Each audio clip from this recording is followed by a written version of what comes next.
ना तो कोई सम्मान की इच्छा थी, ना कोई पद की इच्छा थी। और जिसकी इच्छा नहीं होती उनको 2-2 3-3 पद दे देते हैं लोग, बोले ये भी आप ही संभालो, ये भी आप ही संभालो। जिसकी इच्छा नहीं है पद की, तो वो बहुत अनुकूल होकर के सेवा करता है, उसको जबरदस्ती पद दे देते हैं लोग। पर पद आने पर भी उसको ये नहीं होता है कि मेरे पास पद आ गया, जाने पर भी उसको ये नहीं होता चला गया। ऐसे तो साधक हो, तो ऐसे ही जियो, ये संसार ऐसे ही चलेगा तो ठीक है, हम इसके पार्ट हैं। जो जो रोल सामने आता है उसको निभाओ और अपने निश्चिंत रहो, क्योंकि ये यात्रा मिटने वाली तो है नहीं, ये तो ऐसे ही चलेगी, अनादिकाल से चल रही है, अनंत काल तक चलेगी। तो आनंद लेते रहो अपने, तरंगित रहो, जैसे नदी तरंगित रहती है ऐसे ही। ठीक है। एक और प्रश्न है दी, जब बच्चा जन्म लेता है तो वो रोते हुए क्यों पैदा होता है? कौन? जब बच्चा जन्म लेता है तो वो रोते हुए ही क्यों आता है? प्राण लेना है ना उनको, उसको सांस लेना है एकदम से। तो वो हंसते हुए तो पैदा हो सकता तो है, वो अपनी मर्जी से थोड़ी रोता है, उसको तो ये भी नहीं पता रोना क्या होता है, हंसना क्या होता है। वो तो प्रकृति की ही एक क्रिया है। क्योंकि यदि वो नहीं रोए तो उसके अंग प्रत्यंग में प्राण की सप्लाई नहीं होगी। अभी तक तो माँ के प्राण से जिंदा था, अब उसको अपना प्राण खुद लेना है, तो एक एक रोम रोम तक उसके प्राण की पहुंच होने के लिए ये प्रकृति की तरफ से ही ये एक ऐसी विधान है कि वो पैदा होते ही पहले रोएगा, जोर से रोएगा, और नहीं रोए तो फिर थोड़ी देर ना रोए तो बच्चे को डेड घोषित कर देते हैं। न रोने का मतलब जिंदा नहीं है, रो रहा है, ये प्रकृति का विधान है। ऐसे थोड़ी है कि उसको किसी ने चुटकी काटी है तब रो रहा है वो, या वो कुछ याद कर रहा है, अरे मैं कहाँ आ गया। ये सब हमारी कल्पनाएं हैं। लोग ऐसे बोलते हैं ना कि वो ऐसे सोचता है कि अरे मैं तो कहाँ आ गया इस संसार में, मोह माया में। तो अंदर कौन सा वो मतलब राजमहल में था, इससे भी खराब स्थान में था। और अभी उसकी बुद्धि ने तो इतना भी सोचना शुरू नहीं किया है कि मैं हूँ कौन। वो तो कभी 8-10 महीने का होगा, फिर माँ सिखाएगी, तब कहीं बुद्धि काम करना शुरू करेगी।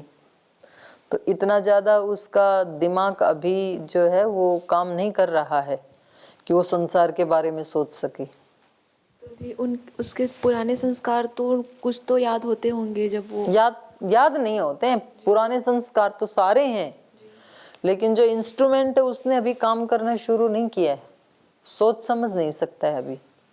वो तो धीरे धीरे डेवलप होगा।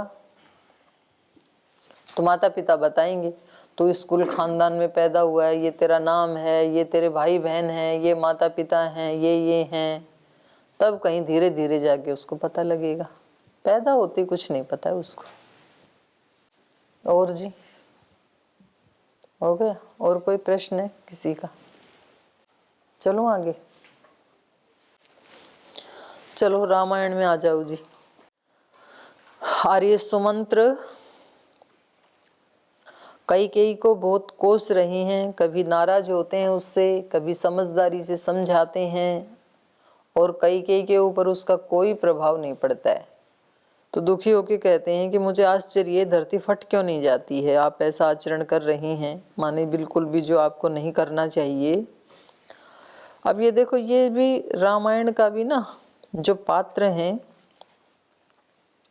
अब हर व्यक्ति की चेतना के अनुसार ही वो किसी भी पात्र का चयन करता है अपने आदर्श के रूप में। अब जिनका स्तर जो है लड़ाई झगड़े बखेड़े करने का ही है, उनके लिए कई आदर्श है। कई लोग ऐसे डालते हैं सोशल मीडिया पे बना, बोले ये जो नादान लोग हैं ये कई की निंदा कर रहे हैं, कई तो बहुत महान थी। तो कई यदि ऐसा नहीं करती तो इतने ऋषियों का उद्धार कैसे होता। सारे ऋषि खुश हुए कि भाई कई ने बहुत अच्छा काम किया। अब वो उनकी अपनी एक चेतना है और अपने आप को इतना ज्ञानी समझते हैं। बोलिए जो राम को आदर्श मानते हैं, सीता को, ये तो महामूर्ख हैं। और वास्तव में तो आदर्श कैकेयी ही है। तो आदमी अपनी चेतना के स्तर के अनुसार, जिनका अपना ऐसा ही कर्म है, ऐसे संस्कार हैं, वो वैसे ही पात्रों को आदर्श मान लेते हैं। अरे ऋषियों का उद्धार हुआ, इतने लोग का उपकार हुआ, ये तो उस व्यक्ति की महानता है जिसने बदतर स्थिति आने पर भी अपने जीवन को बेहतर बनाया। ये योगी की पहचान है, ये कैकेयी की पहचान नहीं है। कैकेयी ने तो अपनी तरफ से जितना बुरा हो सकता था उससे ज्यादा बुरा किया, लेकिन किसी के 1000 बुरा करने पर भी कोई व्यक्ति अच्छा करे, ये उस व्यक्ति की महानता है। इतना बदतर एक ऐसे घर को तोड़ने का, परंपराओं को तोड़ने का, मर्यादाओं को तोड़ने का इतना एक घिनौना कृत्य किया, और श्री राम ने उसको भी फिर ऐसा सजा दिया कि चलो ये आया है जीवन में तो इधर भी हम उपकार ही करेंगे। राजा बनते तो भी बड़ा उपकार करते, और वन में जा रहे हैं तो भी उपकार करेंगे, ऋषियों का उद्धार करेंगे, असुरों का नाश करेंगे, असुरत्व का विनाश करेंगे। राजा होते तो भी यही काम करते। तो ये तो उस व्यक्ति की महानता है। कोई व्यक्ति कष्ट आने पर भी, प्रतिकूलता आने पर भी उसमें से भी बेहतर को निकाल ले, भीड़ भरी हो और उसमें अपने गाड़ी को टच ना होने दे किसी के साथ, ये तो उस ड्राइवर की कुशलता है। तो चलिए, महात्मा सुमंत्र कह रहे हैं, आम्रम छित्त्वा कुठारेण निम्बम परिचरेत्तु यः यश्चैनं पयसा सिंचेन्नैवास्य मधुरो भवेत् अभिजातां हि ते मन्ये यथा मातुस्तथैव च न हि निम्बात् श्रवेत् क्षोत्रं लोके निगदितं वचः। तो सुमंत्र जी कहते हैं कि मुझे बड़ा आश्चर्य हो रहा है कि ये धरती भी नहीं फट जाती है तुम्हारे आचरण को देख करके, लेकिन कह रहे हैं कि धरती माता भी क्या करे। आम्रम छित्त्वा कुठारेण, कोई व्यक्ति, नादान व्यक्ति, कुठारेण, कुठार से, कुल्हाड़े से, आम्रम छित्त्वा, आम को काट करके, आम का छेदन करके, निम्बम परिचरेत्तु यः, नीम को जो परिचर्या करे।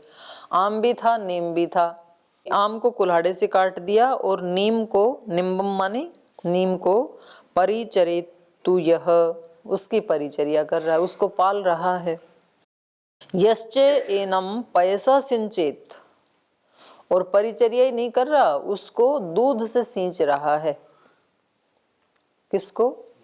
नीम को, आम को काट के। यश्च एनम पयसा सिंचित नैव अस्य मधुरो भवेत्, तो भी उससे कभी मधुर फल नहीं आएगा।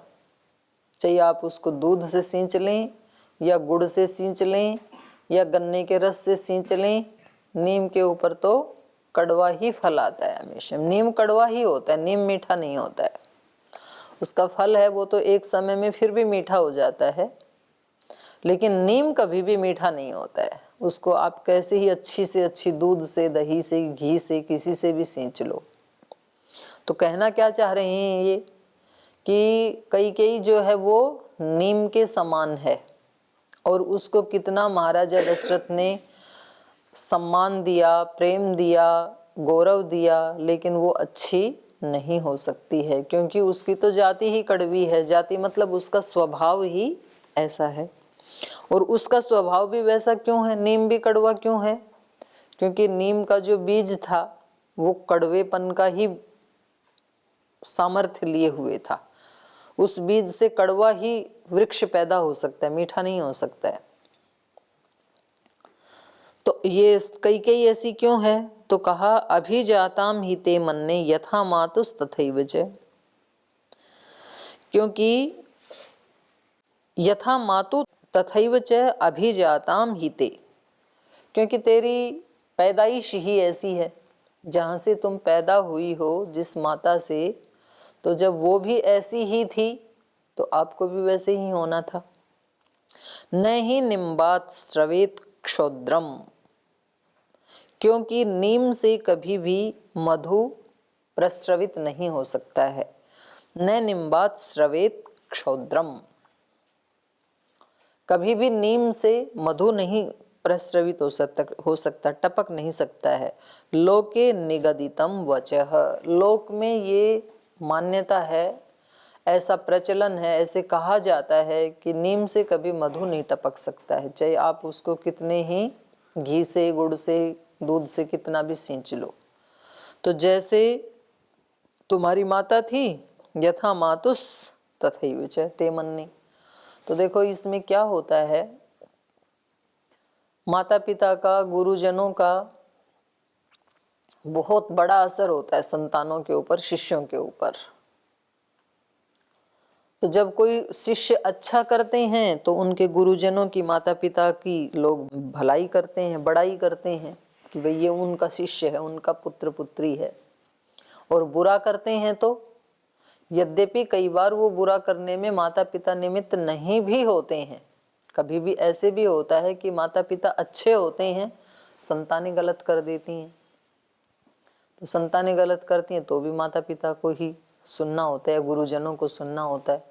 कभी कभी अब इससे उल्टा होता है, माता पिता का, गुरुजनों का ठीक आचरण नहीं होता है, संतानें अच्छी हो जाती हैं। इन्हीं के घर में कई का जो आचरण है भरत का उससे बिल्कुल ही विपरीत है। जब भरत जी आते हैं तो सारे नगरवासी उनकी तरफ देखते भी नहीं है, एक घृणा का भाव उनके प्रति। क्यों? क्योंकि उनकी माँ ने गलत किया, इसलिए। तो माता पिता का गलती का प्रभाव संतानों पे भी आता है। बोले इनके माता पिता ने इतना गलत किया तो ये भी उसी की बेटी है, उसी का ही बेटा है, ये भी सुनना पड़ता है उनको। फिर उस व्यक्ति को अपने आचरण से उसको हटाना पड़ता है, उस मान्यता को, जैसे कि भरत जी ने हटाया। उनसे कोई बोल ही नहीं रहा था तो उन्होंने कहा भी आप जो आचरण कर रहे हैं ठीक ही कर रहे हैं, क्योंकि मेरा नाम लेकर के मेरी माँ ने किया ही ऐसा है, तो मैं उसको स्वीकार करता हूँ। मतलब ठीक है, आप मेरे प्रति घृणा कर रहे हैं, यही उचित है, आप करो, मुझे स्वीकार है। और जब कोई व्यक्ति स्वीकार करता है तो तुरंत ही फिर दूसरे व्यक्ति को पराजित कर देता है। मतलब जो पहले ही हारने को तैयार है उसको कौन हरा सकता है दुनिया में? हराया तो उसको जा सकता है जो जीतने का जिद लगाए बैठा है कि मुझे जीतना ही है। रामकृष्ण परमहंस से एक बार एक कोई व्यक्ति आई शास्त्रार्थ करने, बोले सब ये आप ढोंग पाखंड फैला रहे हैं, भगवान नाम की कोई चीज नहीं है। बड़े विद्वान थे, बड़े तार्किक थे। रामकृष्ण परमहंस, उनके पास कोई डिग्री नहीं, कोई डिप्लोमा नहीं, कोई तर्क नहीं, तो वो शास्त्रार्थ करने आ गए। कुछ लोग देखने के लिए आ गए कि देखते हैं आज कौन जीतता है, क्योंकि ये भी पहुंचे हुए विद्वान है, तार्किक, महातार्किक, और ये भी अपने आप को भगवान का साक्षात्कार किया हुआ, ऐसा इनको माना जाता है। तो देखते हैं आज कौन जीतता है। और वो जितने तर्क करें, रामकृष्ण परमहंस उठ करके उसको गले से लगा दें, वाह वाह क्या तर्क है आपका, क्या बात है। अब उसने थोड़ी देर तो ऐसे किया, उसके बाद वो निढाल हो गया, क्योंकि वो अपने उस तर्क को आगे बढ़ाए कैसे जब अगला व्यक्ति पहले ही जमीन पे बैठा है, उससे नीचे उसको कौन गिराएगा। थोड़ी देर में परेशान हो गई, बोले मैं आया तो तर्क करने था, पर आपसे क्या तर्क करूं, मैं कुछ बोलता हूं आप मेरे को गले से लगा लेते हैं। तो अब आप मेरे को ये बताओ कि सच में भगवान है कि नहीं है।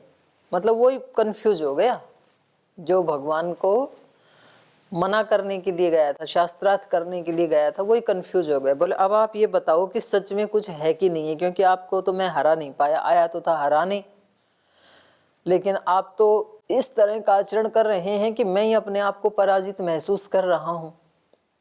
तो रामकृष्ण परमहंस ने कहा कि भाई पता नहीं, हो सकता है आजकल, आज तक मेरे को कोई डाउट भी रहा हो भगवान है कि नहीं है, पर आज तो बिल्कुल ही क्लियर हो गया आपकी प्रतिभा को देख करके। इतनी टैलेंट किसी व्यक्ति में हो सकती है, इसका मतलब तो ईश्वर जरूर है, उसका रूप आप पे दिखाई दे रहा है। तो वो व्यक्ति उनके पैर छू के निकला, उनका भक्त होकर के निकला। फिर तो असली विजय दूसरे को पराजित करने में नहीं, अपना एक कदम पीछे हटाने में होती है, और खास करके संबंधों में, घर परिवार में जहां आप रहते हैं, एक कदम पीछे हटा लो। आप थोड़ा सा झुक जाओ, लोग आपको सिर माथे पे उठा लेंगे। साधु संतों को लोग इतना क्यों मानते हैं, इतना क्यों सर पे उठा के रखते हैं?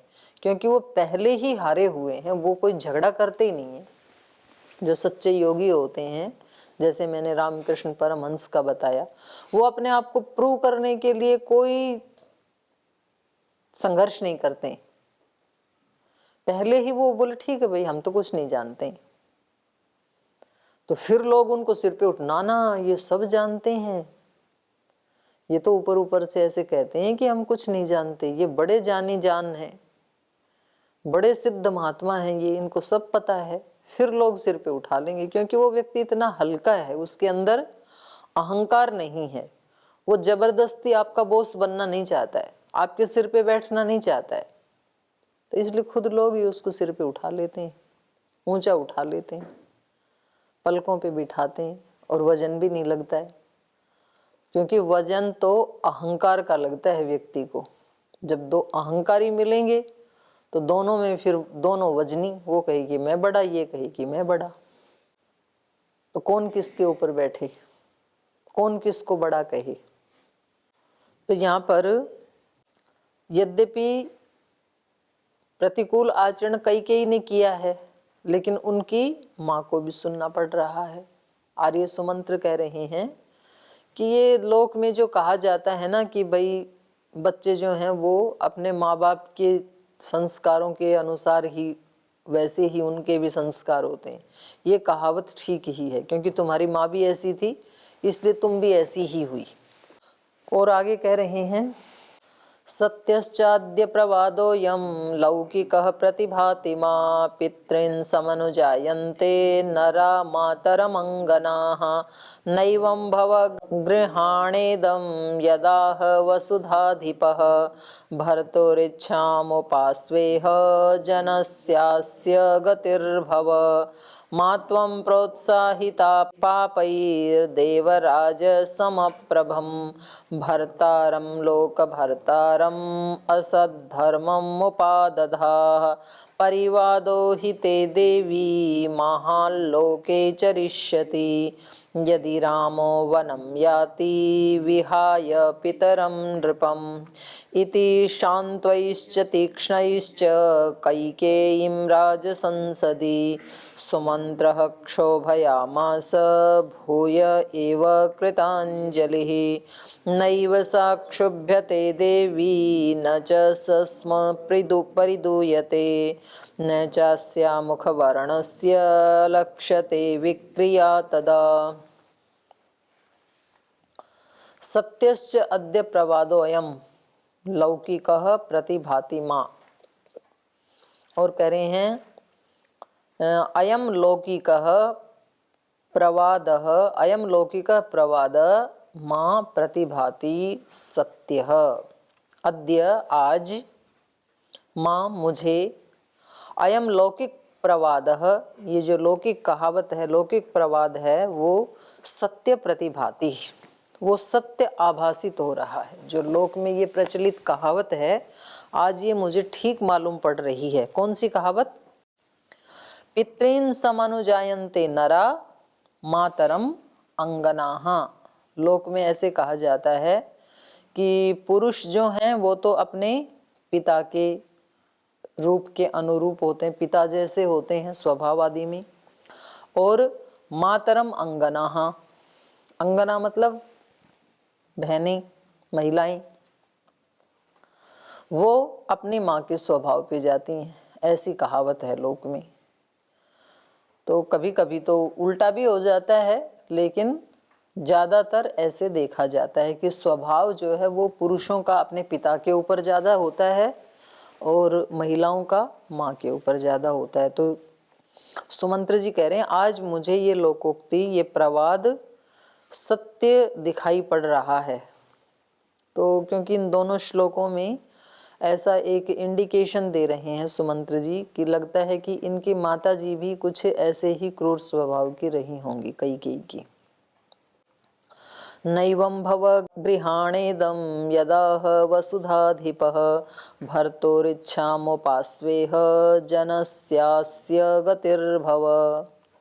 तो फिर थोड़ा सा वो ढीले पड़ते हैं, थोड़ा एक उसके भाव में आते हैं। तो कह रहे हैं नैवं भव, ऐसे मत बनो तुम अपनी माता की जैसी क्रूर मत बनो। नैवं भव गृहाण इदम यद आह वसुधाधिपः, यद वसुधाधिपः आह तद गृहाण। जो इस अयोध्या के स्वामी, वसुधाधिप माने राजा दशरथ, जो महाराजा दशरथ यद आह जो कह रहे हैं, इदम गृहाण, उसको ग्रहण करो, उसको सुनो। नैवं भव, जो आप कर रही हो ऐसा मत करो, ऐसे मत बनो।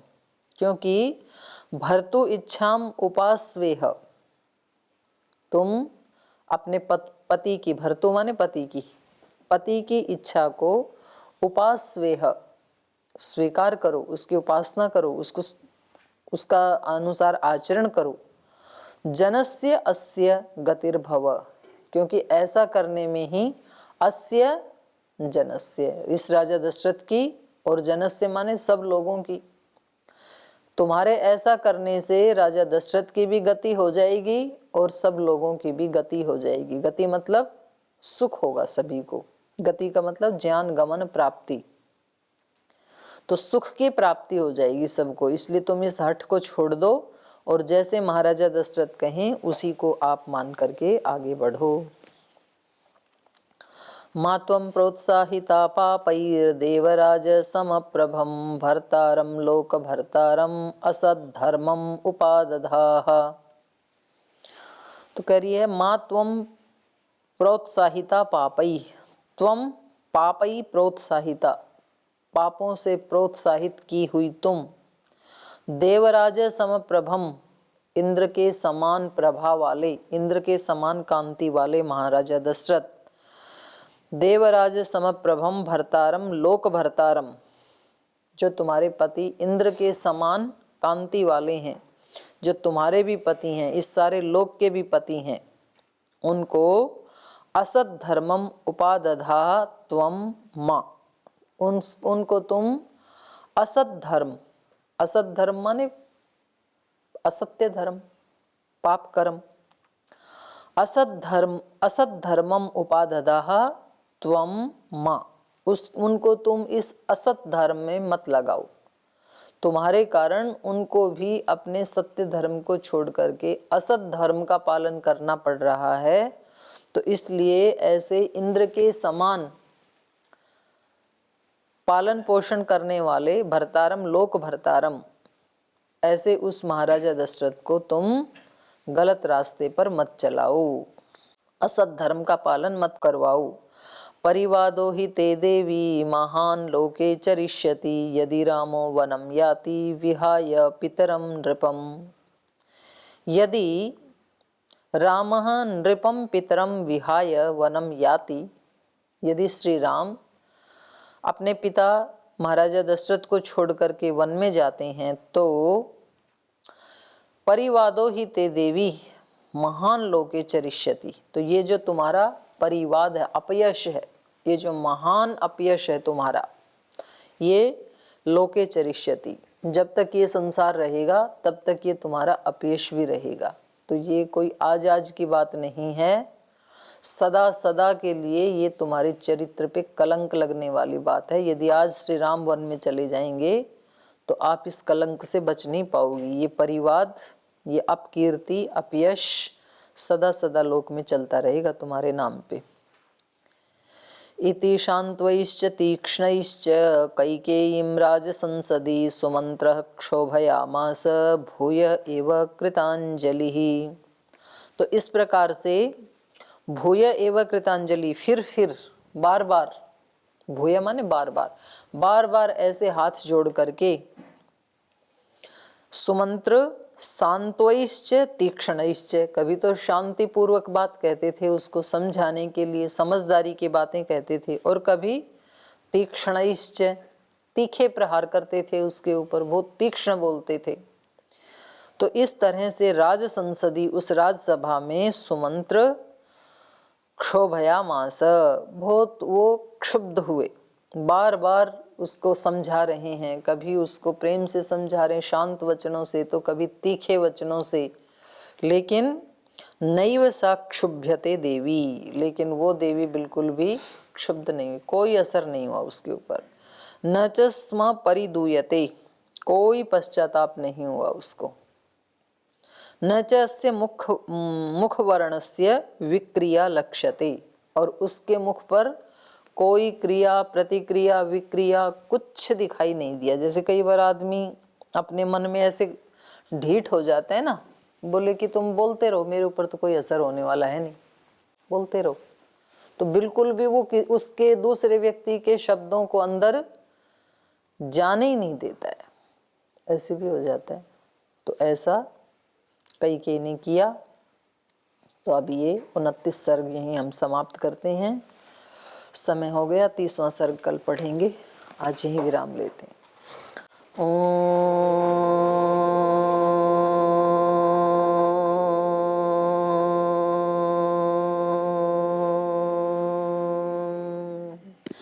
शांति शांति शांति। श्री गुरुभ्यो नमः। हरि के नाते से सब नाते, इससे सभी सुहाते। हरि के नाते से सब नाते, इससे सभी सुहाते। किससे वैर करेंगे प्यारे, विविध रूप धर आते। किससे वैर करेंगे प्यारे, विविध रूप धर आते। स्वार्थ बिना जो सबकी सेवा, करते नहीं आघाते। स्वार्थ बिना जो सबकी सेवा, करते नहीं आघाते। पर दुख दुखी सुखी पर सुख में, वो जन हरि को भाते। पर दुख दुखी सुखी पर सुख में, वो जन हरि को भाते। हरि के नाते से सब नाते, इससे सभी सुहाते। किससे वैर करेंगे प्यारे, विविध रूप धर आते। विविध रूप धर आते। विविध रूप धर आते। ओम श्री